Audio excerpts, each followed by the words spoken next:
pilastras, ¿no?, que en los documentos aparecen como edificadas por el mismo arquitecto Francisco Domínguez Chávez de Ariñano. Chávez de Ariñano se encarga también de construir y dar cuenta a estos arcos, que en la arquitectura de estos arcos, estamos viendo aquí entre las bóvedas, toman el nombre de arcos torales. Y estos arcos, en el sentido paralelo al eje de la nave, se llaman arcos formeros. El sector está haciendo una cruz con esta pequeña nave transversal. Este espacio, ¿no?, que va de aquí donde está el Señor de Burgos, aquí donde está el Sagrado Corazón de María, este sector se llama en arquitectura transepto. Y la unión del transepto con la nave principal, este espacio cubierto con la cúpula, se llama crucero. Punto de llegar al remate donde nacen los arcos, a los estribos, allí se convierten en cuatro estructuras triangulares, unos triángulos esféricos, que ayudan a que la forma cuadrada que están delimitando los cuatro pilares se convierta en una forma circular, que es la base de la cúpula.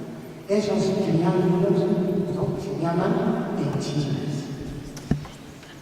Geométricamente, esas pechinas están representando la transición entre una planta cuadrada, aquí en el piso, cuadrado principal, cómo se está convirtiendo en círculo.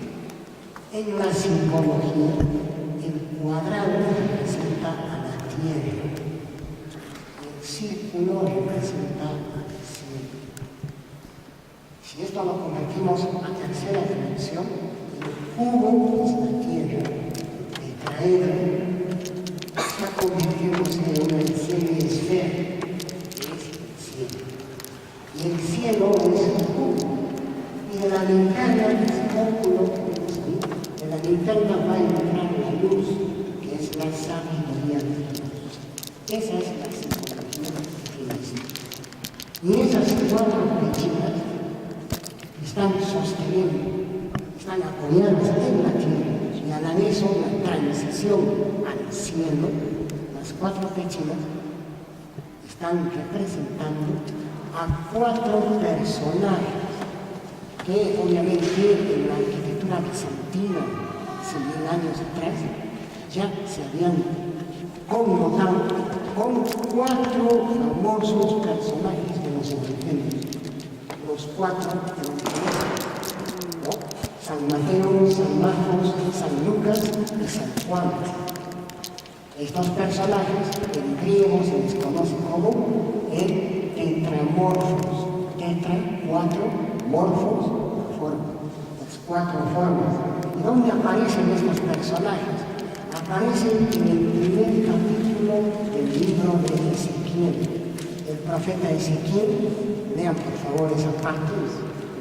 El primer capítulo de Ezequiel nos habla de que este profeta tuvo la visión de Dios. Él vio a Dios, describe cómo era. Y él indica que delante del trono de Dios había unos personajes que tenían 6 alas y que flotaban en el espacio. En esas alas, en las plumas de las alas, había miles de ojos que brillaban. Y esos personajes, cada uno de ellos tenía 4 cabezas. Una cabeza de hombre, hacia atrás una cabeza de león, una cabeza de águila, una cabeza de buey. Y que cuando querían avanzar no necesitaban voltear el cuerpo, solamente avanzaban a donde miraba la cabeza, ¿no? Se movían de esta manera, atrás, adelante, flotando y con esas 6 alas. Esos personajes van a ser conocidos como tetramorfos, y esos tetramorfos van a aparecer representando a los 4 evangelistas. Y ahí los tenemos. Miren, allá está San Lucas, y miren el atributo que tiene, un buey. A este otro lado, ¿no?, vemos un ser humano, San Mateo, ángel.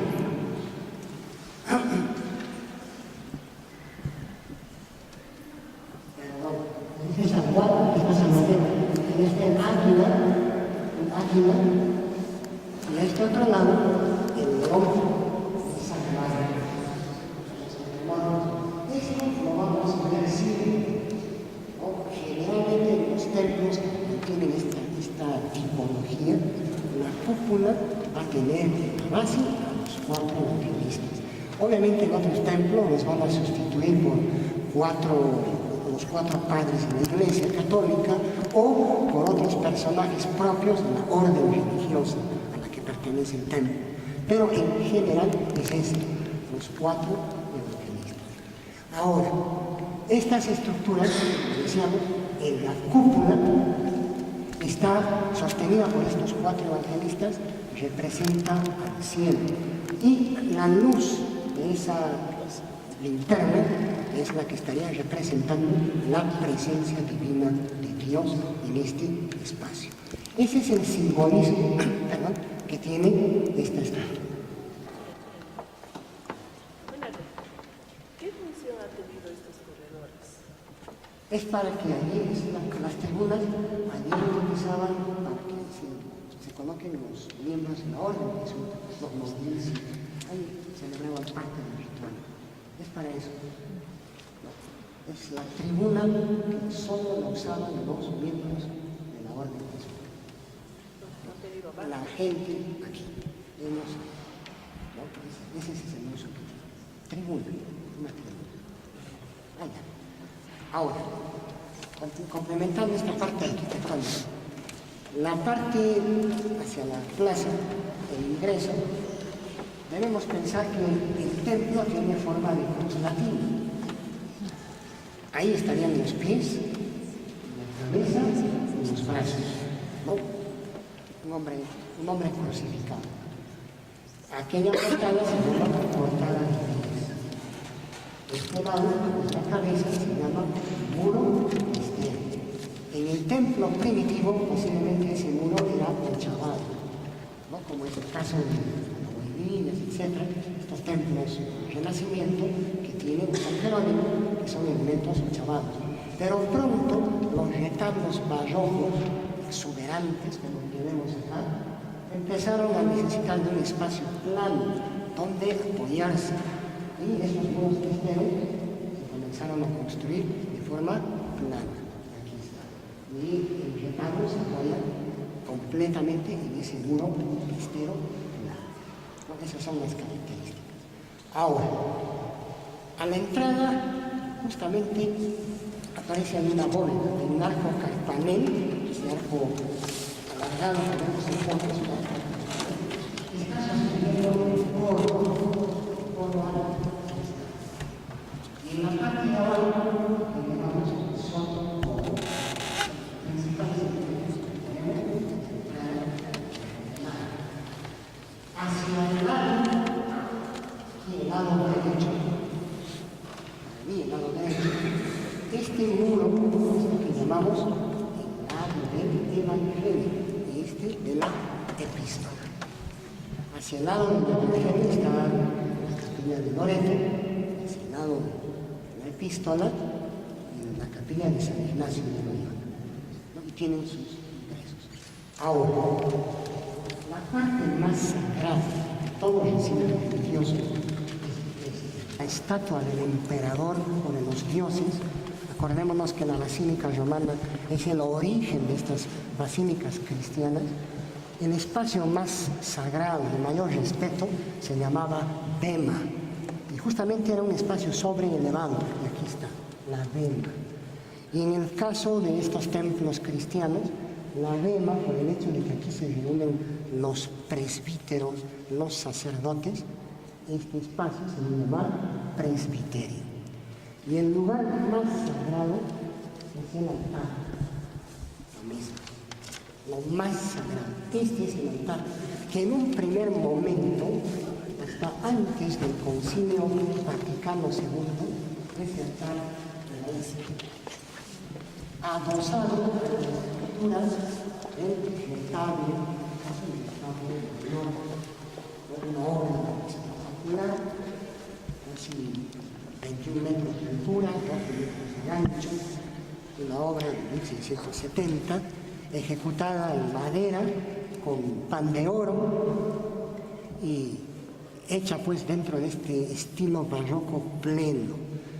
El altar era este, y la manera de celebrar la liturgia en aquella época, aparte de que la misa y los rituales se hacían en latín, el sacerdote miraba hacia la parte más sagrada, que es esta, que tiene dos puertas batientes, que se llama tabernáculo.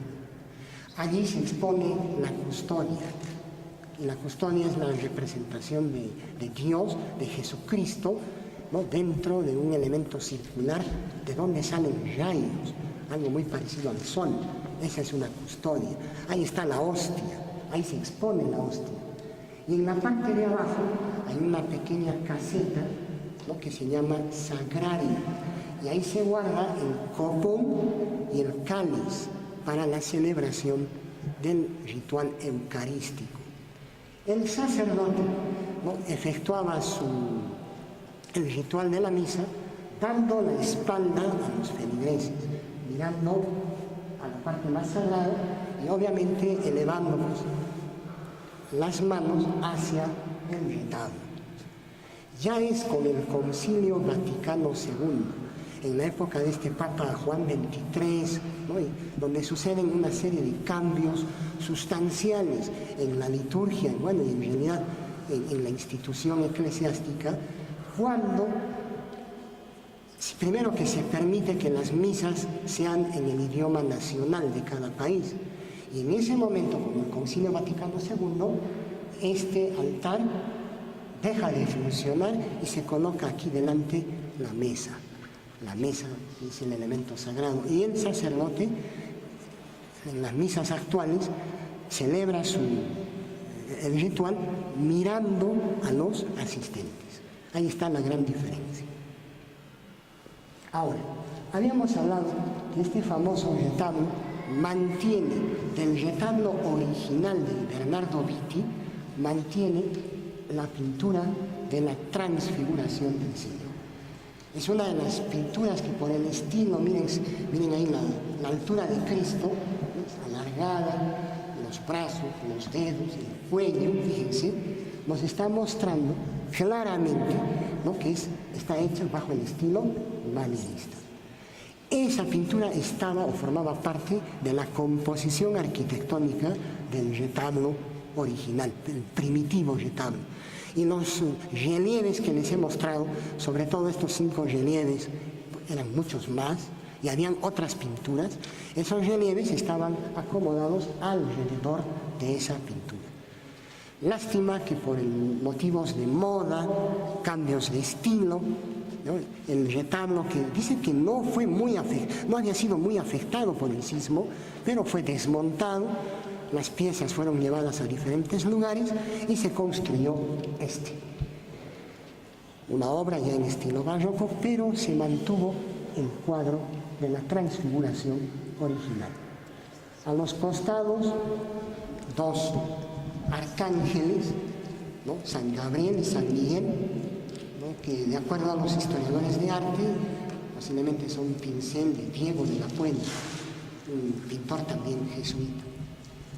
Y algo interesante, aquí sobre el tabernáculo aparece la representación de la Santísima Trinidad, una de las formas ortodoxas de representar a la Trinidad, ¿no?, de acuerdo al dogma católico, en el cual se supone que Dios es uno, pero trino en personas.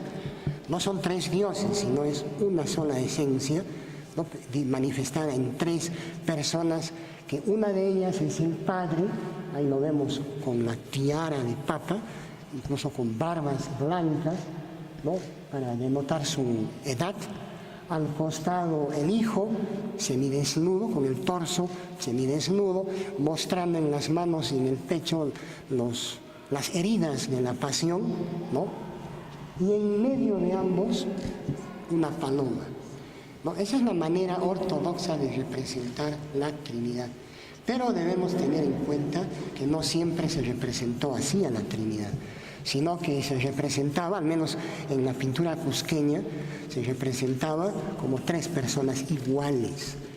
O en otros casos, un personaje con 3 caras o 3 cabezas, ¿no? Pero todo eso fue observado por la Santa Inquisición y esta es la manera más ortodoxa de representar a Dios, ¿no? Encima, obviamente en la parte central, ahí está el fundador, San Ignacio de Loyola, y como remate el Padre Eterno, ¿no?, que lleva el mundo en la mano, y el nimbo que tiene en la cabeza es el triángulo equilátero, un triángulo que representa pues a esa Trinidad justamente, ¿no? Las 3 personas con iguales poderes, iguales en divinidad, pero distintas como personas, ¿no? Esos serían los elementos más saltantes aquí de este impresionante retablo. Arquitectónicamente el retablo está compuesto por calles y cuerpos. Este, por ejemplo, para ver los cuerpos hay que ubicarnos en la parte baja, que se llama predela o sotabanco, y de allí están naciendo estos pedestales que rematan estas columnas salomónicas, que sostienen un primer entablamento. Este elemento que vuela, la cornisa, está marcándonos el sitio donde termina el primer entablamento. De esta base hasta allí es el primer cuerpo. Ese primer entablamento se convierte después en elemento donde se sustenta el siguiente cuerpo. Miren que las otras columnas nacen de esa cornisa, ¿no? Y forman, hasta llegar a la otra cornisa, que sería el segundo entablamento, forman un segundo cuerpo. Y encima de ellas está un remate, que se llama en arquitectura, o se le conoce en arquitectura, como ático. Aquí a los costados otras tribunas cubiertas con celosía, que tienen como característica el hecho de disimular o hacer que no se vea la presencia de personas que pudieran estar allí en el ritual, que los que están aquí no vean directamente a esas personas, ¿no? Las tribunas con celosía. A ver, ¿qué más podemos decir de esto? Algo interesante es que estos retablos, ¿no?, se hacían con madera de cedro. Eran unas estructuras arquitectónicas que mostraban como un elemento escenográfico, daban realce al altar. Es para eso. Pero ojo, muchas veces, inclusive en la bibliografía, ustedes van a encontrar que llaman altar mayor a esto. Y no es así. Ya hemos hablado, el altar es la mesa. Y en realidad el altar, para la simbología cristiana, está rememorando a las tumbas que existían en estos cementerios romanos que se llaman las catacumbas, donde encima de cada mártir, en la tumba de cada mártir, se celebraban, ¿no?, estas ceremonias de la Eucaristía, o las ceremonias fúnebres o rituales hacia el santo que estaba enterrado ahí. De tal manera que este elemento se convertía en un sepulcro. Un sepulcro, ¿no?, que en otros templos, inclusive ahí debajo, se guardan o se atesoran reliquias de santos o algún elemento sagrado que representa algo importante de la vida cristiana, ¿no? Ahorita, por ejemplo, se me viene a la cabeza el templo jesuita de San Pedro Claver en Cartagena de Indias. En ese templo jesuita de San Pedro Claver, ¿no?, incluso lo han puesto con vidrios, está el esqueleto de San Pedro Claver, un santo jesuita, y se puede ver, ¿no? Es un elemento que ya nos denota cómo arquitectónicamente debía representarse un altar. En otros casos, aquí en la parte superior, esta mesa, se dejaba una pequeña hendidura donde se colocaban las cenizas de algún santo, o los huesos o astillas del santo, o la tierra de Jerusalén, y se la cubría con otra piedrita y se consagraba con 5 cruces, las cruces de Jerusalén. Desde ese momento que se había consagrado eso, este elemento tenía una connotación sagrada, era un altar. Por eso debemos tener siempre presente cuando vemos este tipo de elementos religiosos. ¿Cómo están unidos? La estructura. La estructura. Ya. En realidad las estructuras de los retablos hay una serie de elementos que se llaman yugos. Hay vigas, postes y yugos.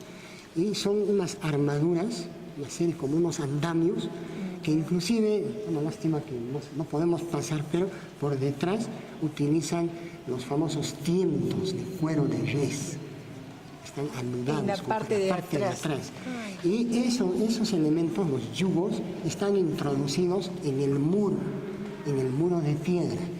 Y en el muro de piedra, al momento de hacer la obra, la fábrica arquitectónica, se ha dejado una especie de cavidades que se llaman mechinales, unos agujeros donde encaja esos maderos, ¿no? Como tarugos, y así se sostiene esto, ¿no? Y aparte hay todo un sistema de cuerdas, ¿no? Con alcayates para fijar semejante estructura, porque si no se vendría abajo, ¿no? Y cada retablo pues queda fijo al muro.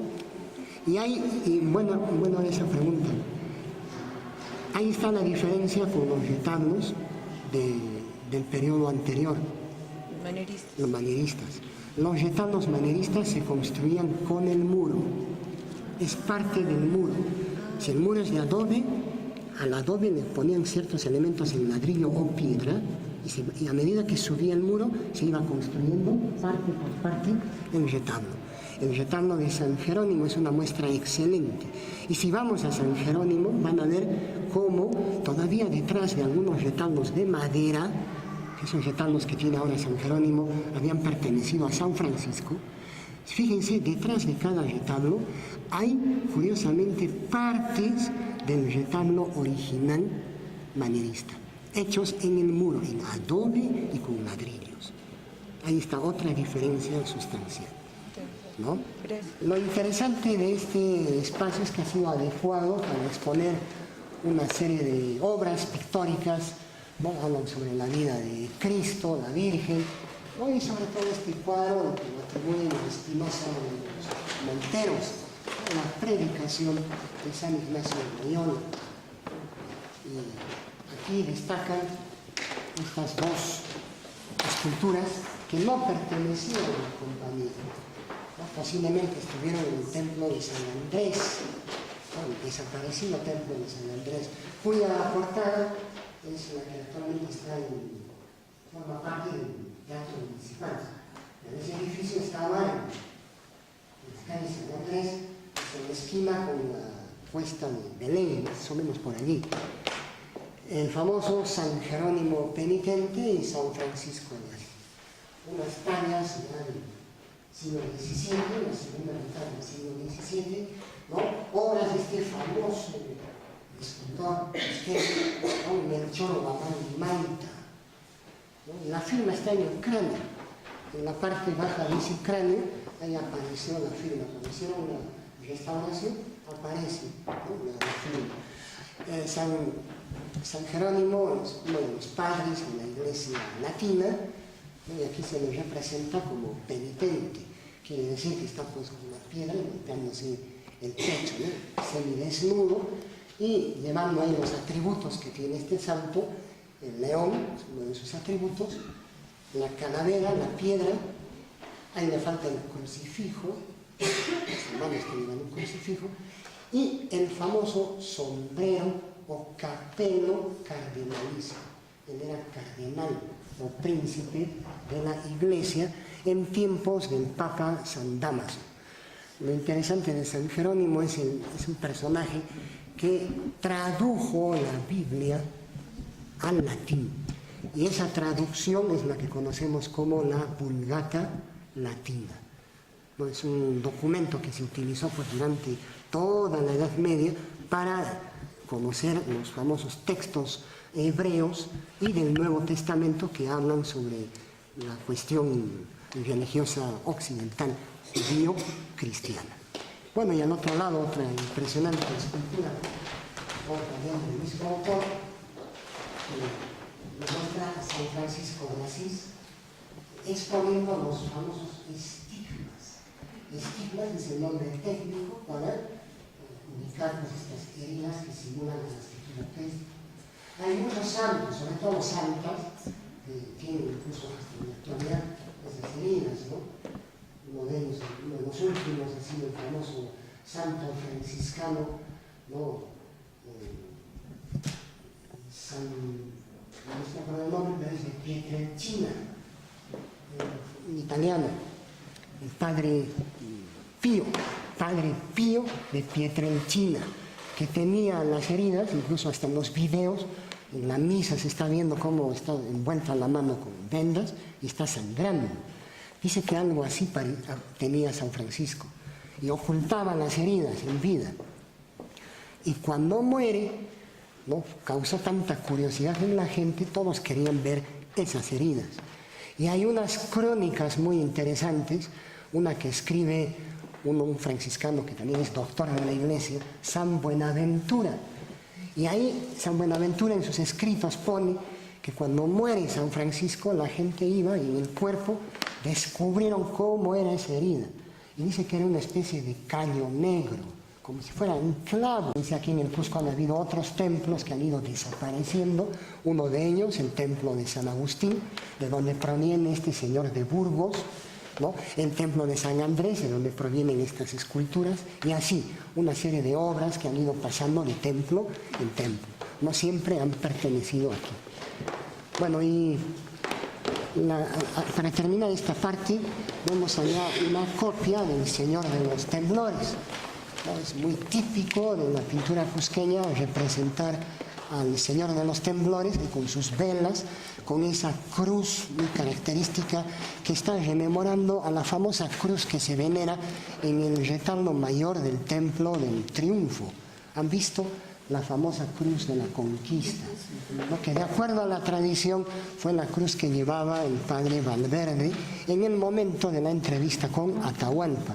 Y una copia de esa cruz es la que actualmente forma parte de este conjunto escultórico que sale pues en Lunes Santo, el Señor de los Temblores. Y con esa cruz se le representa aquí a este famoso Taitacha, ¿no? Taitacha de los Temblores, que es una de las imágenes más reproducidas en la iconografía cusqueña de la segunda mitad del siglo XVII y sobre todo a lo largo de todo el siglo XVIII. Normalmente las cruces tienen ese color por la heráldica. En la heráldica hay una institución religiosa muy fuerte que prácticamente manejó y controló la ideología o el pensamiento europeo y americano durante siglos. La institución esa es la Santa Inquisición. Y en el escudo heráldico de la Inquisición es la cruz verde. Y habrán visto que inclusive en algunos centros históricos queda el nombre de calles o plazas que se llaman de la Cruz Verde, porque están relacionadas a hechos donde se armaban los cadalzos o las hogueras o lugares de castigo para los herejes. En Madrid, por ejemplo, la plazuela de la Cruz Verde, allí se armaba la hoguera donde se quemaban a los herejes. Construido en el subsuelo de la nave del templo. Estos espacios en el subsuelo tienen dos, digamos, funciones. Una, la litúrgica, ¿no?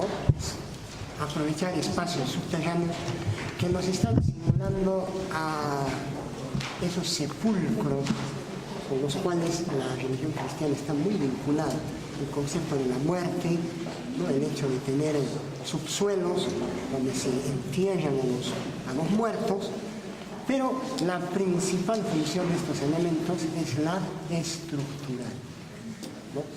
Técnicamente esto se llama cripta, es un sistema de espacios abovedados que están formando parte, ¿no?, de la cimentación de estas estructuras. Cuando los jesuitas llegan aquí, se ubican en Amarucancha y quisieron edificar, se dieron con la sorpresa de que todos los suelos de esta zona de Cusco eran pantanosos. Había agua, el nivel freático, manantiales, está muy alto. Y eso se observa claramente en la catedral. ¿no? En la nave de la epístola, al fondo, hay un famoso retablo con un Cristo, Señor de Uno Punto, la puerta del agua. Inclusive han abierto la tapa y ahí vemos agua, humedad. Y que muchas veces cuando hay problemas de lluvias, ese nivel freático sube e inunda otras criptas, como la cripta del Triunfo, donde están las cenizas de Garcilaso actualmente, que en muchas oportunidades ha llegado el agua hasta 1,20 m allá adentro y han tenido que sacarla con motobombas, ¿no? Esa es una característica del suelo y arquitectónicamente, ¿no? ¿Cuál es la solución para construir en esos suelos? Lo primerito, construir drenajes, sistemas de canales, ¿no? Y en este templo se tuvieron que hacer esos drenajes que estaban yendo hacia ese sector que se llamaba Pelota Cancha, que está aquí atrás. Hoy parte de estos patios de la Sociedad de Artesanos y el Palacio de Justicia, ¿no? Hacia Pelota Cancha y canales, y otros canales que cruzan hacia el río Guatanay, ¿no? Han tratado pues de Usapi, Guatanay, que han tratado de llevar el agua. Pero como el suelo necesita, cuando uno hace un edificio, necesita encontrar un lugar con buena capacidad portante, es necesario hacer unas cimentaciones profundas. Y para ganar espacios, no hacer pues que semejante inversión quede enterrada ahí adentro, se ha aprovechado para construir este tipo de espacios, las criptas. Cripta significa oculto, está debajo, ¿no? Y qué mejor solución estructural que el uso del arco y la bóveda, ¿no? Que por elementos de compresión, esto por ejemplo está transmitiendo todo el peso de encima, lo está llevando a través de los arcos a estos determinados puntos, ¿no? Y así en los extremos. Y estos templos se caracterizaban porque tenían debajo todo un sistema de criptas.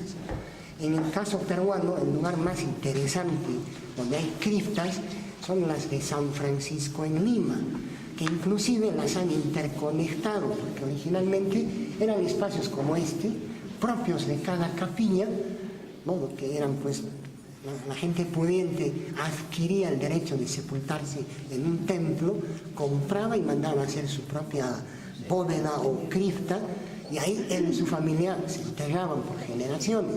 En el caso de Lima, han abierto las paredes y han hecho que todas las criptas de la nave se interconecten, formando un gigantesco laberinto, que mal se llama catacumba, ¿no? Porque catacumba es un nombre propio de un sitio, ¿no? De Roma, en la Vía Apia, donde hay unos cementerios subterráneos que se utilizaron hasta el siglo IV después de Cristo, ¿no? Durante las persecuciones cristianas, ¿no? Ese lugar se llama catacumba, pero se ha generalizado ese nombre y con ese nombre quieren no nominar a estas estructuras, pero arquitectónicamente estas se llaman criptas. Bueno, y esta es una de las criptas más interesantes porque podemos observar inclusive un altar, ¿no? Un altar con su pequeño retablo de San Gabriel, y esta bóveda raíces, que son bóvedas raídas, ¿no? Mantiene todavía su decoración lugar. Fijémonos cómo había sido todo antes, ¿no? Las decoraciones que también ver estos templos estaban perfectamente organizados, no solo proyectados, pinturas y esculturas, sino que la decoración pictórica mural era una más importante. Son pinturas auténticas, o como se les llama, a veces vamos a encontrar en parte de la bibliografía que nos hablan de pinturas frescas, y no se ha usado nada más. Pinturas frescas, otras técnicas, otras decoraciones, que tienen que ver ya con los químicos, ¿no? El uso del carbonato cálcico para mezclar con los pigmentos, que al momento de estar expuesto al aire se carbonata, toma el anhídrido carbónico y forma una capa cristalina que atrapa los colores, y los colores son brillantes, ¿no? Y esa es una técnica que se usaba mucho, incluso en Egipto, en los mayas también usaron, ¿no? Y sobre todo en el Renacimiento, donde vemos obras maestras en fresco.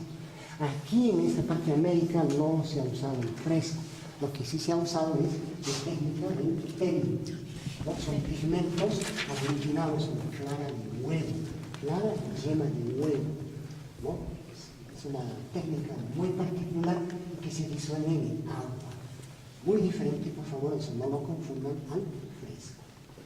Que muchas veces hemos escuchado, Sí, todo el incluso en tiempo. los nahuaynillos, fresco. Porque ese al temple es ese, al temple es.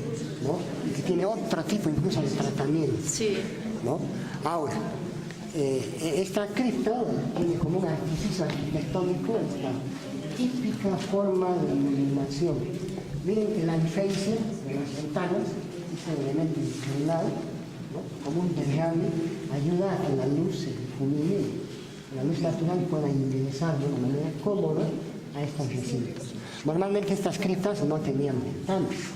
Bueno, en este caso, por su ubicación, estamos justamente debajo del presbiterio, ¿no? Esto tiene esa posibilidad de incluso ventilarse hacia la parte de atrás. Y aquí vemos, ¿no? Más o menos, algunos elementos de la cimentación que también se usaban como enterramientos, ¿no? Ahí al fondo.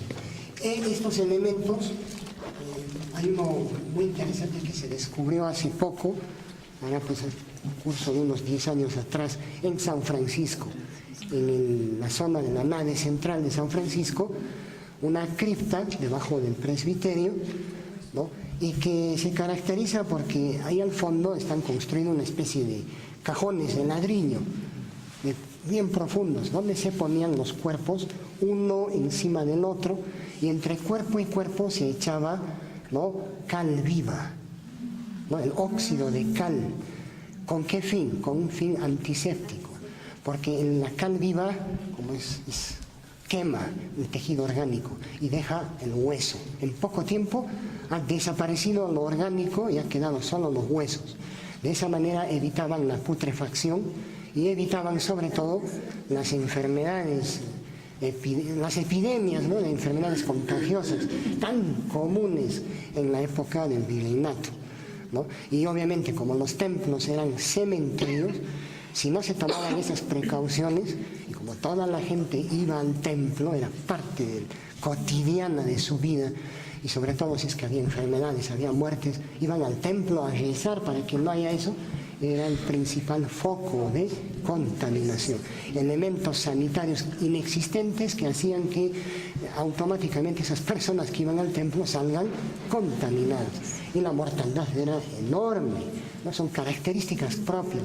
Y que en el Cusco estas formas de enterramiento se mantuvieron hasta bien entrado el siglo XIX. Cuando en Lima, en el siglo XIX, hacia 1808 más o menos, ya se había prohibido el uso de los templos como cementerio. Justamente por parte de la introducción del estilo neoclásico, ¿no? En Lima se construye un cementerio en las afueras de la ciudad, el famoso Cementerio General de Lima, que va a llevar el nombre de su constructor, el presbítero maestro, Matías Maestro. Aquí en el Cusco se mantuvieron reacios. La costumbre era tan fuerte de seguir enterrando a la gente rica en los templos, en sus criptas, y la gente pobre en los atrios, así en la parte de afuera de los templos, que por las cuestiones sanitarias, ¿no? El gobierno tuvo que poner mano firme. Y hacia 1845 y 50, ¿no? El prefecto Medina es el que prácticamente a punta de fusil obligó a que la gente entierre a sus muertos en el cementerio de la Almudena, ¿no? Que se crea para ese fin. Ahí está la gran diferencia, ¿no? Aquí estamos ante un contexto, esto es parte de un contexto funerario, ¿no? Es parte de esas costumbres funerarias de aquella época, en el virreinato, ¿no? Y los cementerios no son elementos sanitarios que son producto de otro estilo imperante, el neoclásico, ¿no? Que tiene que ver pues con estas reformas que se habían dado en las ciudades europeas y que como parte de la modernidad estaban poco a poco entrando en esta sociedad que, pese a que éramos una república ya independizada de España, pero las costumbres todavía seguían siendo del siglo XVII. Hablan de que había en esta zona de Amarucancha el ingreso a una cueva, a una chincana. Y justo la observación que hacía es que la puerta de esa chincana era en forma de una cabeza de serpiente, y que incluso daba miedo mirarla, y por ahí entraban. ¿No? Y justamente la observación me trajo al recuerdo ese detalle. ¿Existen las chincanas? Claro, las chicanas es parte de Eso estoy de las estructuras arcaicas. Sí, sí, sí. Se habla de los pasadizos que hay entre los templos que están conectando los altares o los confesionarios. Si nos puede, si hay acá, ¿no? Sí, en realidad aquí hay desde dos puntos de vista. Uno, desde el punto de vista ya en el virreinato, muchas de estas criptas también estaban asociadas a túneles. Y para eso hacemos más mención a lo que hay en Lima, donde sí se puede ver objetivamente. Aquí todavía hace falta estudios, no hay, pero en Lima sí se han hecho. Galerías que conectan, por ejemplo, la antigua casa de Pizarro, lo que hoy está en el Palacio de Gobierno, con el convento de San Francisco, ¿no? Incluso en varios sectores se han encontrado, están en la misma dirección, pasajes que obviamente se mantenían secretos por cuestiones estratégicas, militares, hasta políticas, ¿no? En vez de asilarse, se escapaban por ahí, ¿no? ¿No? Y que es muy fácil, arquitectónicamente es fácil de concebir. Es este mismo tipo de espacio, túneles, y se trabajan de esa manera. Pero cuando analizamos las crónicas y vemos ya el mundo andino prehispánico, en el mundo andino prehispánico está muy presente la idea de la chincana, las galerías interiores o subterráneas que están en los núcleos de estas pirámides prehispánicas. Con caso, me estoy refiriendo específicamente al caso de Chavín de Huántar, ¿no? En Ancash. En Chavín de Huántar, en los núcleos de estas pirámides, tanto del templo tardío como del templo antiguo, hay una serie de galerías hechas en el núcleo de la estructura, y inclusive en una de ellas, esas galerías, en el cruce de dos galerías, ahí está en su sitio original el famoso lanzón monolítico, que nos muestra ya la función arquitectónica, una de las funciones de esas galerías, ¿no? Los incas no fueron la excepción. Ahora, se habla bastante de conexiones, ¿no? Entre conventos, pero mucho hace, en el caso de Cusco, falta el estudio de esos elementos. Falta, no hay. Son esas versiones, y sobre todo versiones que van al nivel de mito urbano. En cambio, en el caso de Lima, arqueológicamente se encuentran esos pasajes, ¿no? Sobre todo en San Francisco, en dirección al Palacio de Gobierno o a la catedral, que están muy cerca. La misma catedral tiene una serie de criptas, ¿no? Que incluso se han puesto en valor en los últimos años, ¿no? Que evidencian pues ese uso de elementos que están muy vinculados a galerías que tenían pues una serie de usos, ¿no? Sobre todo para escapar, una serie de usos militares, sobre todo en Lima, que tiene ese carácter de que porque estaba cerca al mar había el peligro latente de ataques de piratas, ¿no? Por eso Lima estaba cubierta de murallas y todo eso. En cambio, en el caso de Cusco no hay tanto ese peligro, ¿no? Pero las chincanas y estas galerías son elementos que aparecen muy mencionados en todos los documentos, así como en las historias y mitos urbanos. No, sino yo me refiero más a la parte colonial, ¿no? Claro. De lo incas sí sabemos. Yo creo que si es 1 sería, si es 2, 4, 5, 50. Ah, igual que Sí. Hace años se habían ellos dueños de la leyenda. Siguiendo el modelo del Jesús de Roma, ¿no? En el caso de Lima, son habitáculos, son capillas, por eso el nombre, capilla hornacina de habitación. Y en el caso de Cusco, capillas hornacinas de arco, ¿no? Porque solamente son elementos adosados a la nave central, y en su muro principal está un retablo, que en este caso son retablos, ¿no? Estilo barroco, está entrando al estilo rococó.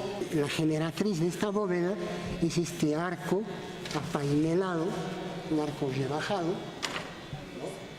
Y sostiene encima un espacio que llamamos coro, y en este espacio se han dispuesto una serie de cuadros, ¿no? Con la vida de San Ignacio, ahí está venciendo a los herejes, ¿no? Y está San Ignacio, inclusive con el libro de los evangelios. El más interesante testimonio documental que tenemos es este entronque, donde observamos una pintura ya posiblemente de finales del siglo XVII, con la forma de los trajes, el color, quizás de algún discípulo de Quispetito, no lo sabemos, pero tiene, miren, la gran diferencia con aquel es notoria. Pero aquí lo interesante es que nos muestra el enlace matrimonial entre las familias de San Ignacio de Loyola, aquí al lado izquierdo, y de San Francisco de Borja, en el lado derecho. Pero lo más resaltante del cuadro es que dentro del enlace matrimonial está también el entronque entre la familia de San Ignacio de Loyola con las panacas incas. ¿Cómo se explica este cuadro? Ahorita observamos el cuadro, se trata de un díptico, quiere decir que si yo trazo un eje imaginario ahí donde está el IHS, ¿no?, hacia abajo, vamos a encontrar dos escenas diferentes. Ese es un díptico. Si analizamos la primera escena, vamos a ver que hay una pareja, una primera pareja en primer plano, ¿no?, y detrás hay un grupo de incas. Inmediatamente detrás de la novia está San Ignacio de Loyola con un libro donde dice Ad Maiorem Dei Gloriam, que es el libro, es el atributo de San Ignacio, significa a la mayor gloria de Dios. En este otro lado hay otra pareja ya vestidos a la usanza española, ¿no?, y que en el fondo hay un grupo de personas delante de un templo presididos por un obispo que está celebrando un matrimonio. Y como personaje principal de este otro sector está otro sacerdote jesuita que tiene como atributo una calavera, y es justamente San Francisco de Borja.